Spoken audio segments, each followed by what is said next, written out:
We are about to hit our game design session, and Anthony will be hosting this session today. Are you around, Anthony? Hello, how you going? Very good. How are you, Chris? Good. I'll just share my screen, so I'll take over yours if that works. Amazing. Okay, so welcome to Games Design. So one of the other study streams of our Interactive Media Bachelor. So I'll introduce some of my friends. First, we've got Carlton, who is the Games Coordinator. How you going, Carlton? Oh, you're on mute, dude. Hey, Anthony, how's it going? And hello, everyone. Hope everyone's doing well as well. We've got Jack, who's one of my good friends these days, who's an AIT grad. How you going, Jack? Good, mate. How are you? Good, mate. Good. So Jack will come on a bit later. And then we've also got Henry, who is one of my colleagues. Hi, and how are you? Good, man. How are you? Very good. Alrighty, so let's just do a little bit of housekeeping. For those who join us just for this session, please remember to change from host and panelist when you are sending the questions to everyone. That way, we're going to make sure that everybody's going to see the questions as they are coming in. Some of the questions will be left to the end when we have Q&A section, but yeah, we will try to do our best to answer as many questions throughout the session as well. Amazing. Cheers, Thanks, Henry. Cheers, man. We'll see you in a bit. So we'll kick off first with Carlton. He's got a demo for us, which is basically building a game from scratch through the Unreal Engine. So Carlton, if you want to share your screen, you can take over mine, then I'll pop back on when you're finished. All right, cool. Let me just quickly take over and which one's like this? All right, this one with this one. Cool. Can see my screen, which is this like green and red arrow thing? Yeah. Let me know. Cool. But yeah, first of all, before I get started, just want to say, yeah, hope everyone's doing well on this Saturday afternoon. It's been an intense day throughout the last few hours, and there was a great talk session just before, and it seems almost like a lot of games oriented stuff, right, along with films and animation. So but yeah, we're going kind of full. We were meant to have a break for 10 minutes, but I think due to time we're just gonna keep trucking along. So I really appreciate everyone for just like sticking around and continue onward, because the next two sessions going to be pretty exciting into the world of games. So chances are, if you're sticking around watching this session, maybe you're interested in something games related. But just to get a quick show of hand, I just want you to sort of press 1 in the chat if you're a gamer here. Who's a gamer here? Any gamers? Hopefully we got a few gamers in the chat. So just press 111s, and then yeah, we can see that a lot of us probably grown up in the land of gaming now, because gaming is all over the place. And so yeah, some of us like to play games. And then who would be interested in making games? Press 2 in the chat, right? Because playing a game is one thing, but someone might be interested in making games. Wow, we got a lot of people. How awesome is that? So yeah, and hopefully in the next two sessions I can give you a crash course into what's it like making games, right? So my name's Carlton. So like the beer. And so I'm one of the teachers here at AIT that teaches the game programming stuff, right? And there's many subjects that we do in, Campbell, what does foreign mean? Very game, two times 2. So yeah, we learn how to make games at AIT. And how do we make games, right? We make games usually, it's a software, and there's many softwares, which is what we call game engines. Yeah, game engine is just a fancy word for game software, right? You need to use a software to make games. There's a lot of popular engines right now.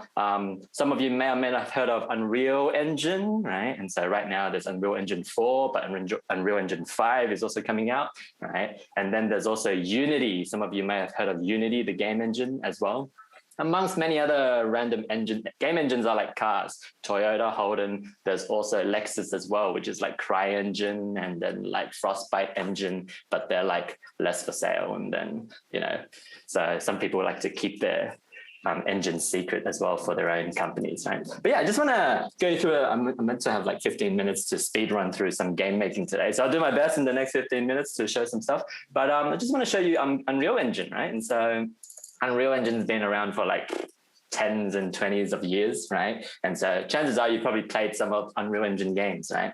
And some of you may not know Fortnite, and that's obviously the flagship title of Unreal Engine 4, amongst many other games that, some of you may or may not know some of these games like Falling Sky, Farpoint. I'm just going to turbo through this, right? Hellblade, Hollowed, right? Impulsion, Injustice 2. If anyone played Street Fighter, I'm a Street Fighter person, Street Fighter 5, Marvel vs. Capcom, PUBG, lots go on, right? Rocket League and Tekken and lots of games. Basically, lots of games are made by Unreal Engine because, they're awesome, right?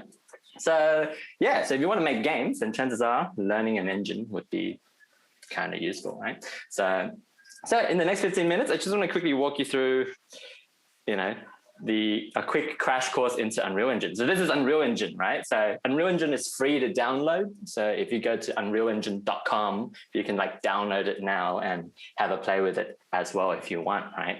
And this is the interface of most game engines anywhere. Oh gosh, there's this window here. Let me just pop it out. Yeah, otherwise I would have not been able to click stuff. Cool. So this is the engine, like most engines. Like if you jump into Unity, it's kind of like the same thing. If you jump into CryEngine, it's sort of like the same thing. Every engine kind of looks the same, right? So this is the interactive media, talk. So we'll be doing a bit of design, and the next session we do a bit of coding, right? And so game design, what the hell is that? It's many things, right? But let's talk more about art stuff, right? So part of the degree in game design that we do at AIT, right? We branch into programming and art, right? So art being, nowadays mostly 3D games, it's 3D art, right? And so if you're into game artist, right? If you want to sort of become the role of game artist, then you're making art. What's art? Like game assets is what we call it, right? And so what are game assets? Obviously, it's 3D models, and 3D models consist of cool characters, cool vehicles. But a lot of people don't realize that props is also important as well, right? There's a lot of cool things that you do and a lot of arguably less cool things that you do in games, like the legendary barrel, right? And the boxes that you need to model, along with, the environment that we've taken for granted in gaming these days. The nice grass, the nice house, the nice log, and the nice mushrooms, right? And so this is more the art side as well, along with characters later on, which you'll have a look as well. And so, this is the game art in 3D model side of things, right? So using game art, how can we use that? So we build these art in a software in a 3D software called Maya. So some of you may not have heard of Maya. That's how you make 3D models. Unreal Engine is not really a 3D modeling. So what we do is we make these in Maya, and then we sort of drag it into the folder here in Unreal, right? So let's make some cool stuff here in Unreal, right? We've got a blank scene so far. So if I just go to play, you can see that there's just a blank screen with a beautiful sky. Apparently someone took 6 months to build this sky system. It's a really day and night advanced sky system, which is awesome, right? But anyways, that's the default that you get when you come to Unreal, right? So throughout the course of the degree, obviously you learn a lot of hotkeys. So I just totally pressed some hotkey that you have no idea what I pressed. But long story short, I made a flaw with my awesomeness of hotkeys. So, but you don't need to know that yet until one day, right? So, and now if you have a flaw, I can sort of play this and do some stuff, right? And, one of the things that you can do as a sort of game artist, one of the more funner things to do, I guess, is sort of level design, right? And so what does that mean? That means, has anyone played Minecraft before? If you're a Minecraft player, then you're already a level designer, because you're designing cool levels, right? And so here, what we can do is once you have your 3D models created by your game artist, right? Then, or by you, right? If you were the game artist, then we can just sort of drag things around and sort of populate the world. And make a nice little level, right, with drag and drop, right? There's lots of things, right? Barrels, crates, you're just going to drag it around and then eventually out comes again. I'm not going to do all that, but eventually there's tons of, it's like Lego, right? It's like playing Lego and lots of things you can do. Just showcasing some of the tools that's in Unreal, I guess. So, we start off blank and hopefully at the end of this, we have somewhat of a pretty looking game, right? And so I'm just going to quickly load up some materials, right? Because the floor is a bit dull at the moment. So there's lots of materials that you can sort of slap on, like grasses and textures and stuff. So let's just maybe sort of click some buttons here quickly. And if I sort of just click some buttons right now, whoa, let me just sort of hold up. Let's see, one sec. I'll just save this scene quickly. Map 3. And then, yeah, throughout the course, the aim is to learn all these buttons in this crazy interface, right? But yeah, over time, you'll sort of get the hang of it. So yeah, what I just did here, I just sort of slapped on some nice grass texture here, and voila, I have some grass. If I sort of zoom in, you can see this grass texture. And essentially, it's just a JPEG, right, of a grass. And then there's lots of things. I've got some things prepped up here. I've got the names wrong, but there's sand, there's grass, and all that. So let's say, for example, if I wanted to like paint another texture, I just sort of like import these JPEGs in, right? And then with these JPEGs, I should be able to paint stuff. So it's just going to paint a quick road. And so, yeah, we got this nice paint brush option here that we can sort of paint roads. Oh, my mouse just became super sensitive for a moment. Oh, cool. So yeah, so you can sort of paint textures, and that's pretty cool as well. There's lots of things you can paint. This is what we call the terrain tool, right? And so using the terrain tool, you can do a lot of cool stuff like paint sort of like terrains and mountains, yeah? And so you can sort of sculpt the landscape as well, right? So let's just sort of like crank up the strength of this and then crank up the size. There's a lot of settings that you can do in Unreal, and then you can create mountains and stuff, which is it's kind of cool, right? And we're level designing. What are we trying to do? We're trying to create, some towns. So this town is probably wrapped up in this like mystical mountain that we belong in, right? And it's back and forth as well. So once you have your mountains, then you come back to your textures as well. And then with this textures, if I just sort of import this texture in, now what I can do is sort of start painting the sometimes it takes a moment to load, but I just sort of paint the mountaintops. It's kind of good to sort of paint the mountaintops as well, so it's not all grass on the mountaintop. Lots of things you can do, right? So yeah, so that's the sort of painting side, the sculpting side. And so this is just the tools in a game engine that helps you sort of build cool games, right? What else is in the game usually? I mean, there's lots of other random buttons that you can do. But the next in line, I guess it's foliage. Foliage, ever heard of that term before? Foliage is, this game is lacking some exciting things like plants. So grass is always, one of the best tech demos of the engine to see how much grass you can handle. So I'm just gonna like drag in some grass here, and boom, I can sort of like paint grass, right? And so, yeah, so what I did here was I'm just dragging stuff at the bottom in case you don't. I'm just dragging it to the interface, right? And then I just drag it in, and with that, I'm able to get this orb that I can start painting stuff, right? So here we go. So we can just paint a bit, and voila, we've got grass. Let's go even beyond stuff. I'm just going to go raw and just abuse grass because, the more the merrier. So grass is cool and all, but, there's tons of props here. You know what? I'm just going to dunk them all in stuff. I'm going to put all these shrooms in as well, and I'm just going to select everything, and then I'm just going to drag it in. So yeah, you can see on the top left here, I've got a bunch of stuff here, and you can really just use that and stuff it. I'll just sort of like go, bleh. Let's just fill it up with mushroom lands, yeah? And now hopefully the engine is coping, but I am in a land of mushrooms. Let's just quickly play at the moment. If I quickly play, it's like, whoa, I've got lots of mushrooms. I'm just walking in mushroom land, which is, it's something.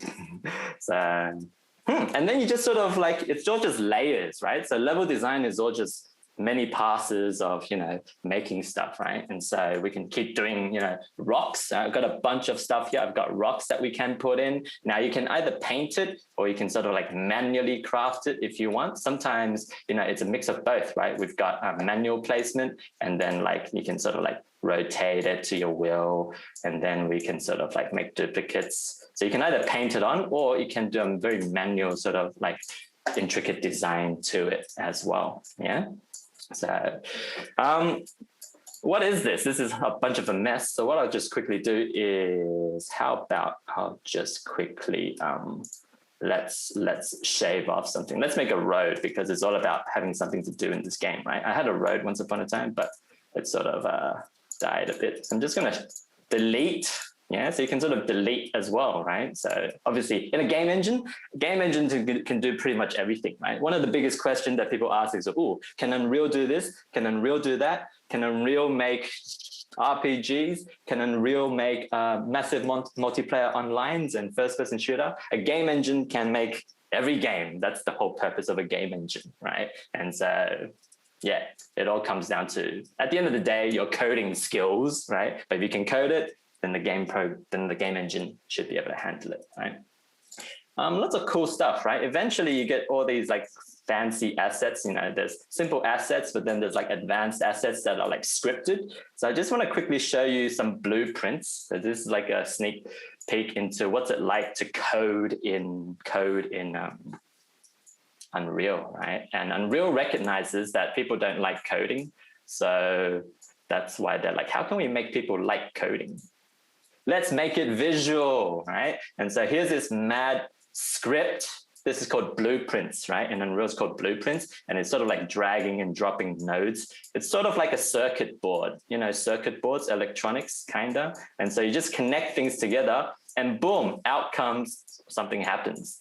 And so, yeah, and this is how we make a game, right? And so in the second session, we'll go more in depth into the coding side of things, but this is a sneak peek into what coding is like, or scripting. It's called scripting, not coding. Coding is the typing one. Scripting is when coders say, that's not coding. It's like, okay, it's scripting. So, okay, yeah. But yeah, so with all that being said, that code allows us to do really cool stuff. Like it creates this little curvy thing, and then you can create like nice fences. And with that, you can like do mad curves, and then, sort of, rather than like if I was to just duplicate this on just basic, then it would have been like very disconnected. But now using code, a lot of cool advanced stuff, you can sort of rig it up to sort of like, I don't know, attach it to a curve sort of thing. So now I can just quickly make a road, and then off you go. I've got this nice road here. Cool. And so the game is sort of a game, but yeah, it's sort of getting there. So just to finish it off, what's the coolest thing about a game is characters, yeah? And so now I play League of Legends, and my main is Ashe. So I totally got an Ashe-like character brought into the game, right? And so it's just an archer. Every game I play an archer. So World of Warcraft, I'm a hunter. And then every other game, I just go archer. But anyways, so yeah, and we got this character here, as part of the interactive media, you also learn character modeling as well, right? Character modeling in Maya, but also in this software called ZBrush and Substance Painter. There's a lot of softwares, right? Substance Painter allows you to paint. See this nice black and nice white on the character, right? These are all like maybe painted by Substance to sort of, painting, right? It's like coloring in pencils. That's what Substance is. It's like cool coloring in pencils, and you just color in your 3D model that you've made in Maya or ZBrush, right? And once we got that, now this is all pre-coded up. So once again, if we edit up the blueprints, you can kind of sort of see that there's a bunch of code here. And so, it's all blueprints once again. So just quickly have a look, right? So yeah, never mind. It's all cryptic right now anyway. But all this code, once you learn how to build it, if we quick play now, we now have, whoops, let me just sort of possess the player. So, yeah, it's just some quick button here to sort of say possess the player. And then with that, we can now finally play the game, and off we go. Wow, we've got a character, and here's this character. She's ready to roll, and you can control it WASD, and then we can like sort of shoot, but she shoot blanks at the moment because it's just the animation, right? And you have to code something sort of projectile shootout, and then so forth and so forth. So how are we going on time? Oh, I'm about to hit my 20-minute mark, but yeah, otherwise, so hopefully that gives you an idea of, how a game sort of design sort of made. And then later on, I'm going to put monsters in there, and then you shoot them. And then, games could be, as big as you want. You got quests, you got NPCs, you got another cave dungeon over there in the distance. And then, you know, you got skill trees and you got stats, and then there's a lot of things that you can do, right? But as a design point, hopefully, you know, this sort of gives you an idea of how you can sort of build a world actually, you know what, just one last thing I wanted to do, sorry, because I realized was the last thing that's sort of missing in this game, because it just makes it much more better. So one last thing is trees. Trees is going to make it look awesome, I promise, because I just realized I'm looking into the distance and it's like, it's so ugly. So I just want to cover up with trees so like players don't actually know the edge of the world sort of thing, right? So let me just sort of drag in some of these trees. Once again, it's the same tool, right? This foliage tool here. Now it's sort of combined with everything. So I'm just going to turn like the grass off and stuff. Let me just turn the mushrooms off. I mean, I could have mushrooms, right? But I'll just spam some trees. I'll also spam some grass. All right, anyway, so let's just finish it off here. I select everything, and chances are these are going to be very big trees because my settings is like, I need to like deal with the settings here. Like, let's say, I think it was 2. Here we go. Boom. Yeah, trees are going to make things much more better. So I'm just going to finish off with some trees, and it's going to look nice, like a nice mystic forest here. There we go. Boom, boom. And I just got paint, and I'm just going to follow my trail here. And so I'm just going to cover up the distance so no one sees the horizon, right? That's the whole point of a game. You should never let players see the edge of the map, right? And so you do your best to sort of cover it up. And very good. Let's play it once more, and boom.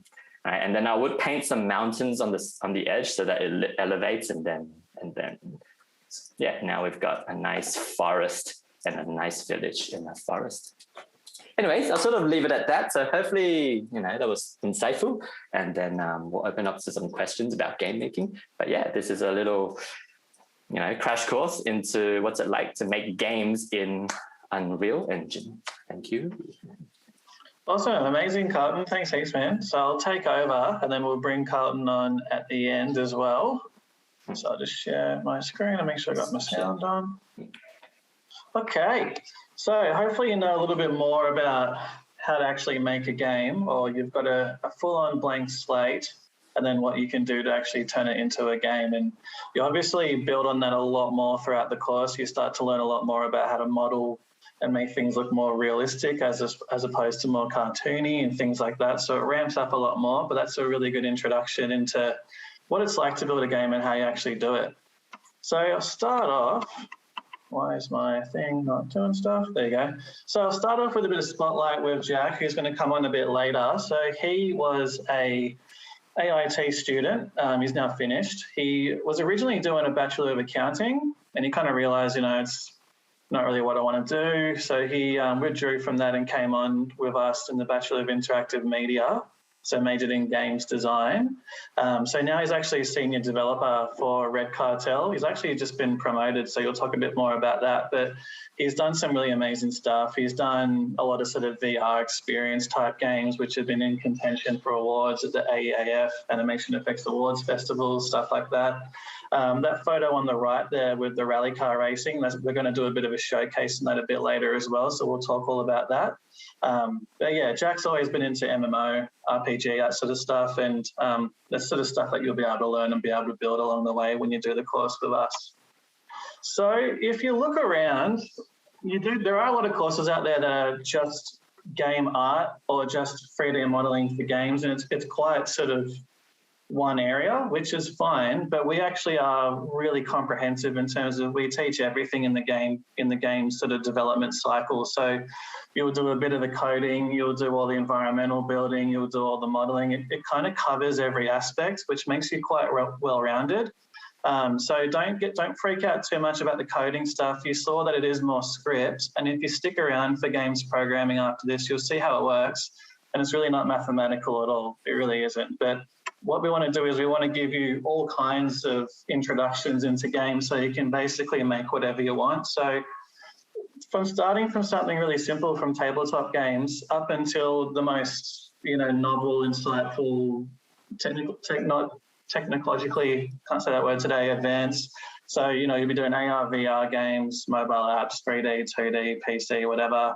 Don't write off tabletop games too quickly as well. We had some students who made a really cool card game. Took it down to PAX, which is one of the big games expos down in Melbourne. they sold out of all their games, all their cards the first day, and spent the next 2 days just chilling and actually made a fair bit of money out of it. So we teach you how to monetize. Whatever it is, you're going to be monetizing it, because at the end of the day, you've got to be able to sell it as well, not just make it for sort of no reason. Once you're working for a game studio like the Unreal Engine, you'll basically be given a brief from a client, and the idea is for them to be able to sell it, or for the client to be able to give you money for it. So instead of a client being like, I want an AR VR game, and you go, oh, all I know how to do is 3D games, you're not sitting there going, oh my God, I'm scared. You can do everything basically. That makes you pretty multi-skilled, and that's a really good sort of segue into why we have such a high employment rate, because they know what to do, and they know what to do before they go into the industry. So we've got students who are working at Blowfish, Chaos Theory, Featherweight, Block 42, Jack's killing it at Red Cartel. So if you really want to have a crack and you want to put in some solid effort, you have to showcase what you do to industry anyway. So your chances of finding work are pretty good. And if you attended the session before, we've got pretty good connections of industry, and they give you pretty good insight and feedback on what you need to know before you finish as well. So it's cool to come to events like this to find that out before you finish as well. So we try to do everything we can to make sure you guys are in the best position as well to be employed by the time you finish. So the way the kind of course goes is you've got a fair bit of flexibility on what you want to do. You can enroll into the diploma. That's just the first 8 subjects of the degree. So you can enroll into the diploma, finish that, graduate, and then just continue on to the second year or continue on to the third year if you want to. You can enroll into the bachelor, finish the first 8 subjects, start with a diploma, finish the first 16 subjects and start with an associate degree. So if you have every intention to finish a degree and then someone at Red Cartel offers you a job after the associate degree, graduate with us with that, and then see how you go, then come back and finish off the last year later if you want to, We've got intakes February, May and September. So we're enrolling now for February if you're inclined to start earlier or sooner than later. Every class is live streamed online through student software called Canvas. So it's similar to what we're doing right now, but it's classes. So you can watch the recordings of classes if you can't make it to campus. But we just advise to try to be on campus at least once a month, just because it's pretty practical. You'll be building effectively 6 games from scratch throughout the whole course. So you want to be in there actually doing the hands-on stuff. But don't stress if you can't make it to class one week. Just watch it online or watch the recording. So that's basically how that works. I'll bring Carlton back on just to go through some more sort of course-specific detail. Are you still there, Carlton? Yes, yeah, I realized I was not on mute all this time, but fortunately I didn't make any noises. So cool. So this is our game design course, Interactive Media. And so whenever you get a course guide or everything, you'll see like, blah, there's a bunch of subjects in here, right? And so part of interactive media, you do all kinds of stuff, right? And all these essentially becomes essential to making games. For example, let's start off with digital storytelling, right? Telling stories if you want stories in games. Drawing, drawing is kind of essential, right? Knowing a bit of shooting and editing is like video editing. All that comes later down in hand when you're making your game trailers and, social media promotions. Knowing a bit of video editing all comes in handy, right? Along with like Photoshop and then animation, 2D animation, right? So, but if we quickly jump to the next slide, Anthony, I just want to sort of highlight, the game specific subjects that you'll do, right? And so there's a lot of subjects here, game, right? And so long story short, it ranges from game theory, game art, and game programming. That's sort of the 3 things, like game theory. So like game design is game theory. Learning how do you make good games, by the way? Do you know the principles of game design? Because if you don't know the principles, then arguably, are we making a good game, right? And so knowing all the theories really helps with making a better game, right? So with all that highlighted, if we jump to the next slide, it's probably easier to comprehend. So we got game theory, and then we got two arms. We got the programming. So these are the 2D interactive game development, advanced game development. And then we got the 3D art, right? Making cool characters, making props, making environments in 3D, in Maya, and Substance, and ZBrush, and the programming, which we do in Unreal. And so think of this as easy, medium, hard, right? So easy programming, easy modeling, medium programming, medium modeling, and advanced modeling, advanced programming, right? And then you also have the Forge in the end. So all this time you've been building your own games individually, but the Forge final project is you finally work as a group where, you know, there's a team of, you know, up to five people on the team working on your major project. And that spans over 2 semesters, right? And then hopefully by the end, you'll have game, and a major game at the end, right? Along with some and 3D art to go along with that. So hopefully that sort of breaks down the sort of format of our interactive media degree. Amazing. So Colin, you can speak to this if you like, or I can as well. So this is basically a showcase of the Unreal Engine and what you can do with it. Is there any little key things you'd like to mention on this one, Colin? Let's just enjoy the show. Let's just watch some games made by Unreal Engine. Oh, there's no sound yet because I don't hear any sound. So anyways, I'll just be the sound person then. But yeah, so this is a reel of Unreal Engine. Obviously, there's a lot of cool games that we've already sort of seen through that Unreal Engine makes, right? So whichever sort of game, you know, and Unreal Engine is one of those AAA game engines, right? It's really powerful. What's a game engine? Engine is usually the rendering power of a software, right? And so the Unreal Engine is a really powerful 3D rendering real-time software, right? And a lot of big companies are, you know, leveraging it for all the next gen games because that's what Unreal does. It keeps on top of the latest graphics, right? And they're always pushing the boundaries, especially now. Some of you may come from the virtual production talks. Games is so you know, rendering power is so high right now in real time that they can start making films in real time rather than rendering 3D these days. It's now real time 3D. So that's the next gen stuff. So to finish it on my end, just, you know, if you want to work in games, right? So before we asked, everyone wanted to work in games. Now, we all know that it takes a lot of people to make games. Yeah, there's like tons of people it takes to make a game. So everyone has a role. There's many different roles that you could do. You're not making everything, right? And so you could either be, you know, say a concept artist. Some of you really like drawing, so you can do 2D art, right? There's concept art, and then there's, you know, game art. Concept art is the ideas of art that's not in the game, and then game art is what's actually in the game. Think about it. Concept, not in the game. Game art, actually in the game. Anyways, then we got 3D game artists. If you want to become a 3D modeler, right? You don't even need to know. You don't need to be good at drawing to become a good 3D artist, even though it helps. But yeah, a lot of people just come from, and we're learning this from scratch, right? We're coming here not knowing anything about 3D, but throughout the years, you know, you've learned the skills, easy, medium, hard, to become a proficient 3D modeler, right? Then you can become all kinds of things. Like some 2D artists can transition into UI design. UI, you know, think about your game, you know, your menus, your pause scene, your skill trees, your upgrades, right? Your tech trees, all those UI stuff, right? Requires design. So there's that as well.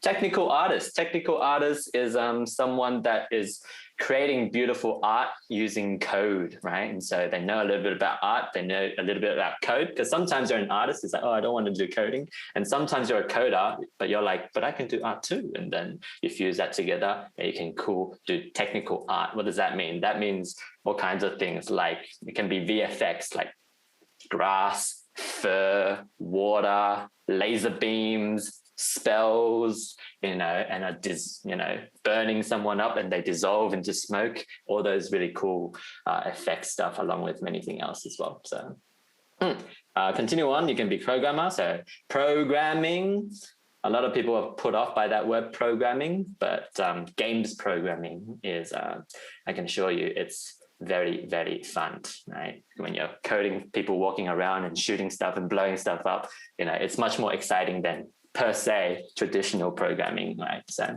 anyways, game designer, right? So game design is the theory. So know your principles. How many principles do you know, right? And then how do you apply those principles to make a better game? The game theory, hopefully, yeah.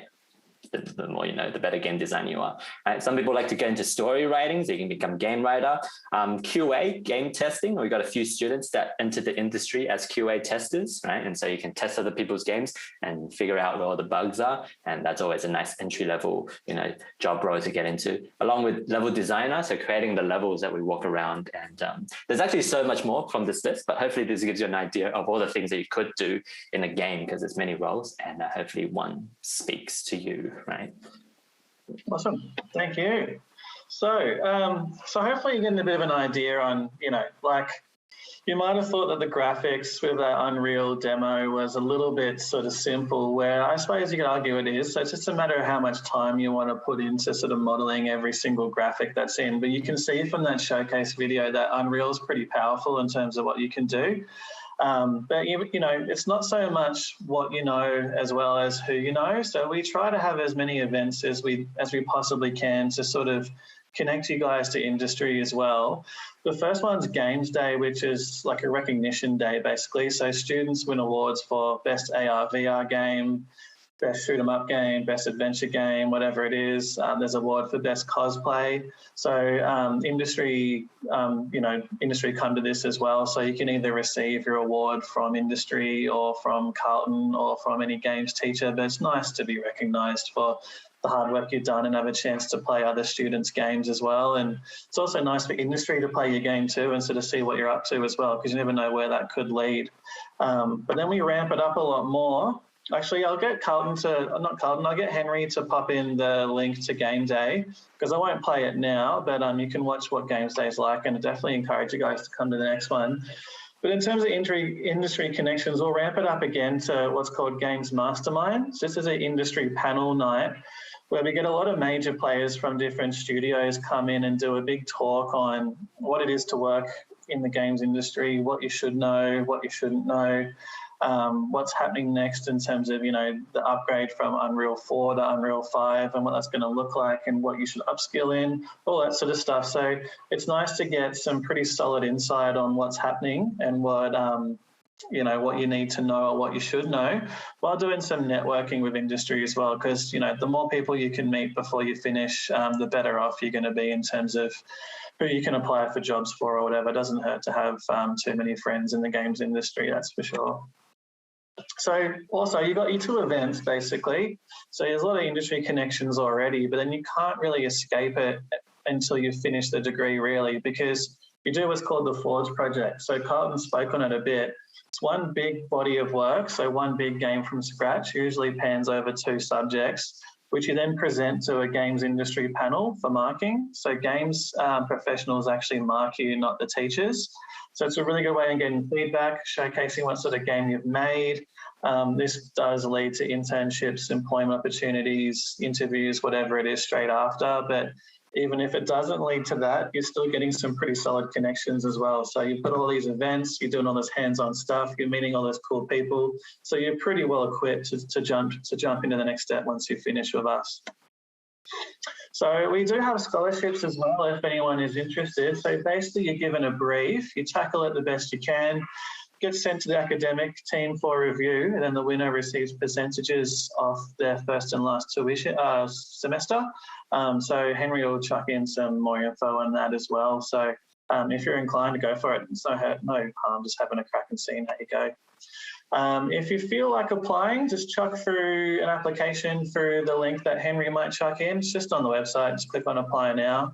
Don't stress out on what docs you're uploading at the moment, because we'll usually contact you and kind of help you out with the rest of that. But it's pretty much a 3-step process. You chuck in an application form. We sort out all your documents. If you're international, we work on get your confirmation of enrollment and everything, and then it's a matter of sorting out either if you're going to use fee help or if you need visas and stuff like that.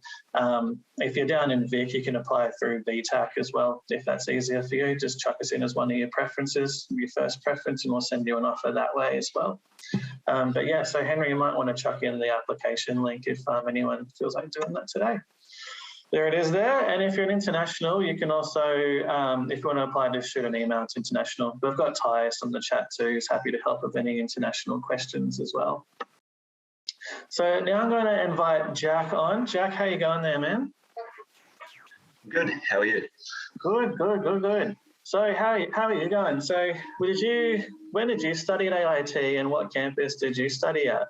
Yeah, so I was in the Sydney campus, I believe, from 2014 to 2016 on an accelerated Bachelor of Interactive Media course, majoring in game design. Awesome. And are you still at Red Cartel? Yeah, absolutely, mate. Kicking along very well. Ripping. So what sort of projects have you been working on at Red Cartel in the past? Yeah, it's a very exciting times. We've just recently been acquired by a larger parent company called Indoor Skydive Australia. So they're bringing us on to pretty much fit out all of their VR arcades with new games over the years. And we're also very heavily involved in their new military stream called Operator. So we're very heavily in production at the moment on a military simulator that hopefully will be sent around the world to aid in pretty much breach tacticians. So pretty much people, how they navigate rooms and stuff like that and how they clear them out. It's pretty much helping them to save lives over the years, help people practice in clear spaces instead of having to set up different rooms and stuff for training simulations. It's, extremely exciting times. Amazing. Before we showcase your work, just a quick question. I'm just wondering, so when you were kind of looking on where to study, what do you think was one of the main sort of elements or main things that sort of, helped your decision on where to choose to go to uni?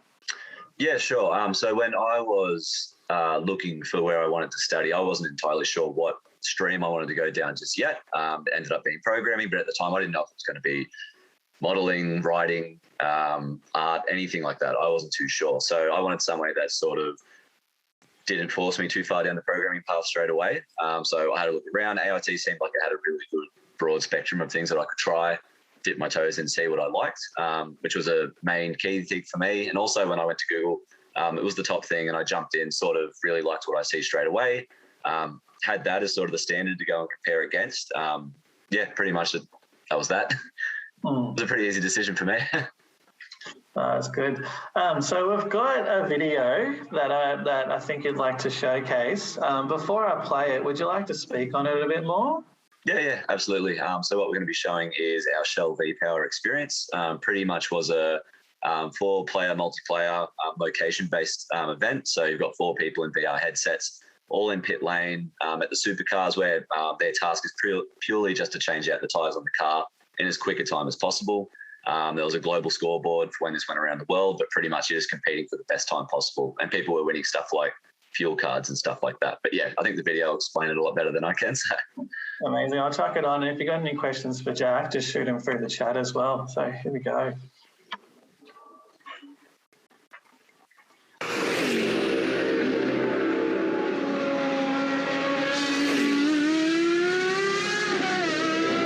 Challenges you have at supercar events is that it's an incredibly crowded place. There are hundreds of brands out here vying for attention. So what we needed to do was to create a unique experience that supercar fans were going to love.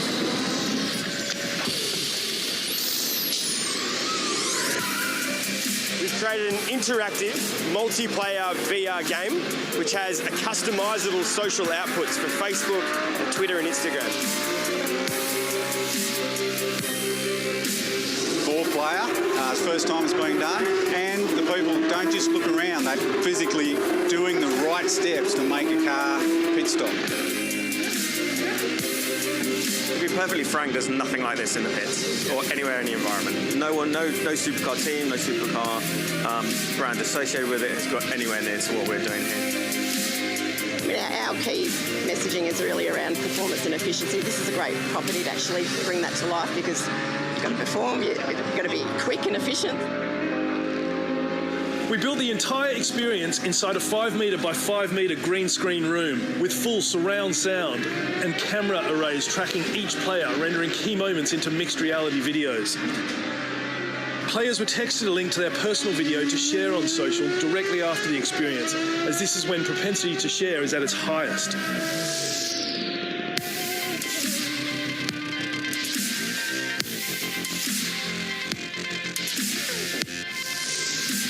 experience was phenomenal. Like, it's just unreal. It's almost like you're right there at the track. It's unbelievable. I think that's the most realistic thing outside of changing a wheel on a race car you will ever do.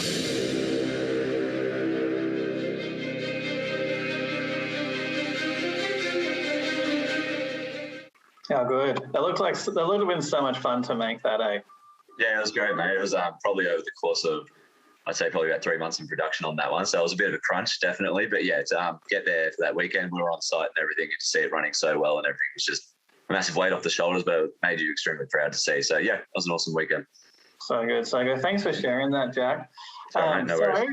So that's me in the middle, Hadrick, and we've got Henry and Tyus here as well. So if you need any more info about games design or anything that's course related or whatever, you can always just shoot us a chat or just send through an email or send us a text or whatever. So I'll bring Henry back on. Henry, how you going there, man? Was there many questions that were popping through? We had a pretty quiet audience for this session, but we had there a few questions definitely. And yeah, it was really, by the way, great stuff. That's for sure for the game design program. Now, I will start with the one for Carlton. How much focus is on learning in software when studying game design, Carlton? Software, I guess the whole focus is on all of the focus on software. And so because making games is through software, right? And so, but what happens is every semester as part of a degree, if there's like how many subjects? I think there's 3 or 4. There's always one theory in the background, but the rest is all software oriented learning, right? And so there's one theory, like every semester, there's always one theory in the background, teaching you game design, teaching you storytelling, teaching you, flow of things. And then the rest of the other subjects is usually practical oriented, right? You're either learning the engine or you're learning the 3D or you're learning sound or they're all through software. That's awesome. Yeah, that is good to hear, especially for those who prefer to learn by, hands-on experience. That's really useful. I have one question for Jack. Were you doing any coding or game designing prior to actually undertaking the study with AIT? Extremely minimal. It was pretty funny. I was in an accounting course, another university degree at the time, which really wasn't well suited to me. And I didn't really realize that until I was about 1.5 years in. And I found myself doing a bit of programming or wanting to start looking at programming on the side. And that sort of made me be like, maybe I'd like to do something with games. That naturally led to the Google search, dropping out of my other uni course, starting at AIT. Yeah, awesome. Would you say that you had some kind of talent prior to that, or in a way for this course, or do you think that it's all about learning and practice, repetition? Hidden talent. Yeah.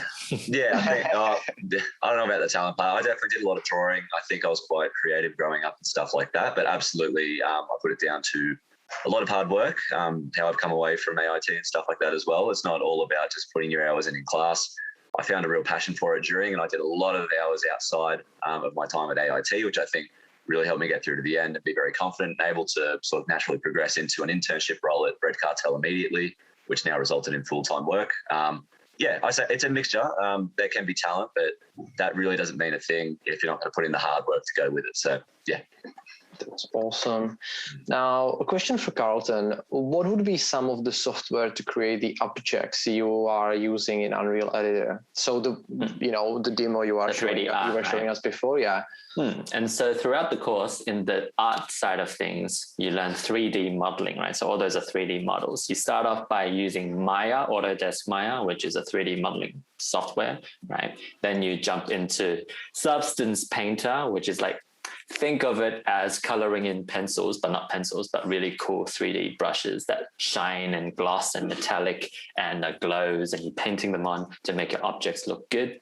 And then you jump into mind blank. ZBrush, right? Where you do a bit of sculpting and you really like carve in all the little details on the models to make your objects much more detailed, right? And so the 3 softwares are Maya, Substance, and ZBrush. And then Unreal as well for the actual placement of things and coding. Great, yeah. So there are a few options for the students to dive into. A question from Jaden. Tabletop games, what is there in terms of that when it comes to the courses? Yeah, so tabletop games is one of the earliest subjects when we're learning game theory. And in the early stages when you haven't learned coding yet, or you haven't learned, or you're in the middle of learning coding and modeling, right? There's also the very first games you make. And at the end of the day, games is all about, trying to make something fun, but also at the same time doing play testing, right? The key to making a good game is to play test, which you kind of know it, but you don't really know it until you do it. And so part of the tabletop, the whole point is for you to run around and go out there and get your game play tested. Because part of like an artist or a programmer, they're always like, oh, I don't want to show anyone. I just want to make it. And in the end, it's going to be good. But it's all about running around and saying, hey, what do you think of this game? What do you think of this game? What do you think of this game? So part of the tabletop, even though we're making a tabletop, the practice is in being agile, which is running around, getting feedback and being comfortable, or getting started, getting comfortable, running around, getting feedback on your game. And that's how you make a game better. Awesome. Jack, when you were studying with us at AIT, could you talk a little bit more about the main skills that you have learned beside the points you already covered previously? Yeah, absolutely. So I came away from AIT with some modeling experience, animating experience, programming experience, like heavy experience within working in Unity Engine and some Unreal.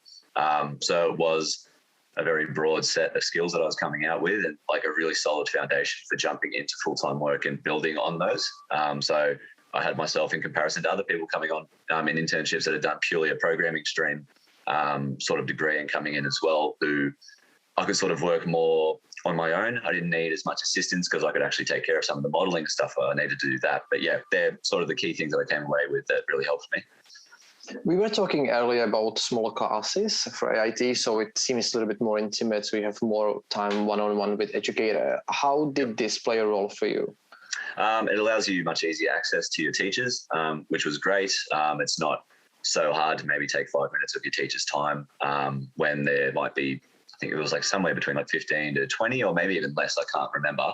But with that many people, it was a lot easier for the teacher to have access to you and help you grow with your questions and stuff like that. So yeah, it worked really well for me. That's awesome. And I have one question for Andy. What do you guys think of pixel games? And that's for everybody. Love them. Love them. Love them. What about you, Carlton?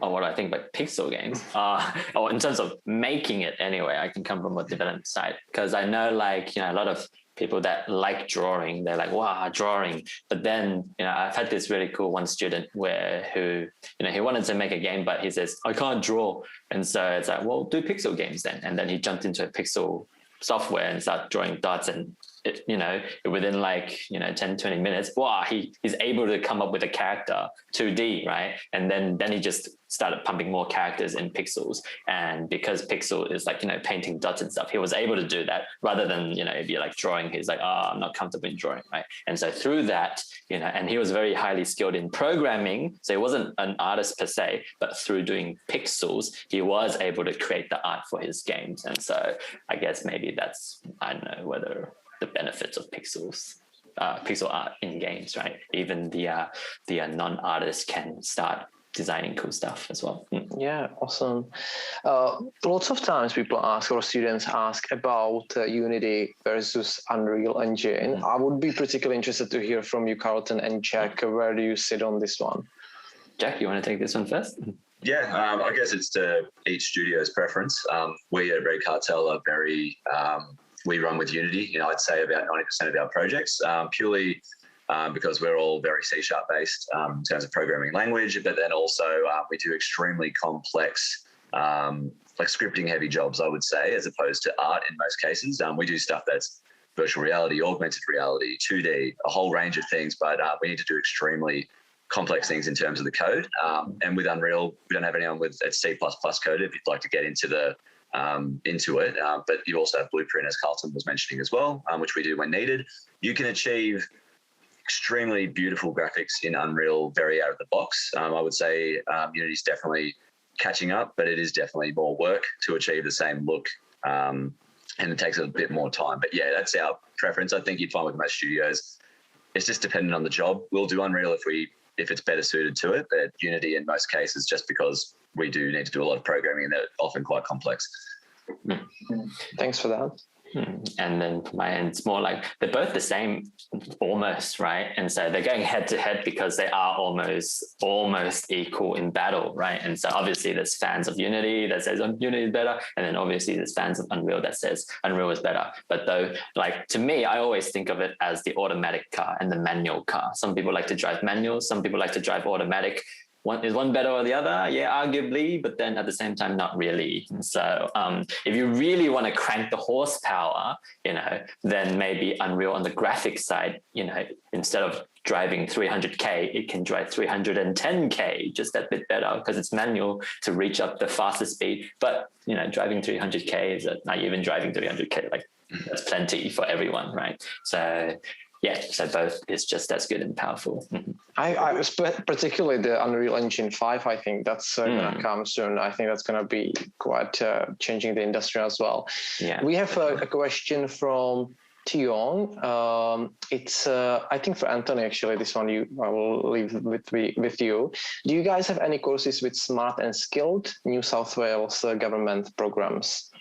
We don't. They're usually a part of the VET side of things. So to kind of put it in perspective, you've got high school, then you've got VET, then you've got higher education. We're sitting in higher education, so that's a bit different. That's more like Cert 3s and stuff. And I don't know heaps about Smart and Skilled, but I think it's something to do with internships and employment stuff as well. But yeah, we don't have like a program with that. But if you're still sort of on this tension between, games design and games programming, we're actually going to jump right into IT pretty much now. 3:05, which is like a perfect timing. So we've got Carlton and Henry who are staying on as well. So no one's changing apart from we can just sort of let Jack get back to his weekend. No worries. Thank you, mate. No worries, Jack. Thank you, Thanks everyone. so much, man. We'll speak to you soon, mate.